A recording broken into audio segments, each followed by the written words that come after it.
আমেরিকার আরকানসাসে একটি পরিত্যক্ত বাড়ি ঘিরে ছড়িয়ে পড়েছে চাঞ্চল্য। রিয়েল এস্টেট এজেন্টের ধারণ করা ভিডিওতে দেখা যায় বাড়ির দরজা, বারান্দা এবং বৈদ্যুতিক সংযোগের আশেপাশে অসংখ্য সাপ ঘুরে বেড়াচ্ছে। পরে ভিতরে সাপের উপস্থিতি ধরা পড়ে। ভাইরাল ভিডিওটি এখন নেট দুনিয়ায় ব্যাপক আলোচনার জন্ম দিয়েছে।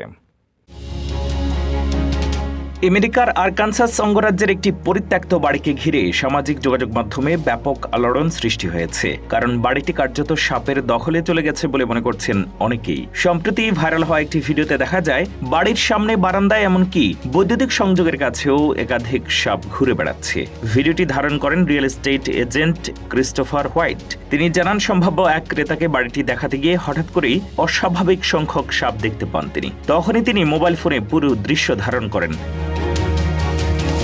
ভিডিওতে দেখা যায় একটি সাপ বন্ধ থাকা সামনের দরজা দিয়ে ভেতরে ঢোকার চেষ্টা করছে। একই সঙ্গে বারান্দার বৈদ্যুতিক পাইপ ও মিটারের পাশে আরো কয়েকটি সাপ ঝুলে থাকতে দেখা যায়। শুধু বাড়ির বাইরে নয়, পরে ধারণ করা আরেকটি ভিডিওতে ঘরের ভেতরের আংশিক খোলা বৈদ্যুতিক ব্রেকার বক্সের মধ্যেও একটি সাপ চলাচল করতে দেখা যায়। জানা গেছে বাড়িটিতে বর্তমানে বিদ্যুৎ সংযোগ বিচ্ছিন্ন এবং সেখানে কেউ বসবাস করেন না।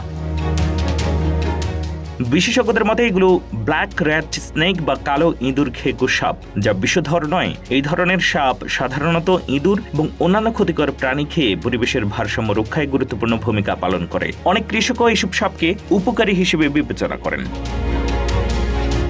তবে সাপের এমন উপস্থিতি স্বাভাবিকভাবে স্থানীয়দের মধ্যে কৌতূহল ও আতঙ্কের সৃষ্টি করেছে। এদিকে কর্তৃপক্ষ মনে করিয়ে দিয়েছে, আরকানসাসের আইনে কোনো সাপকে অকারণে হত্যা করা নিষিদ্ধ।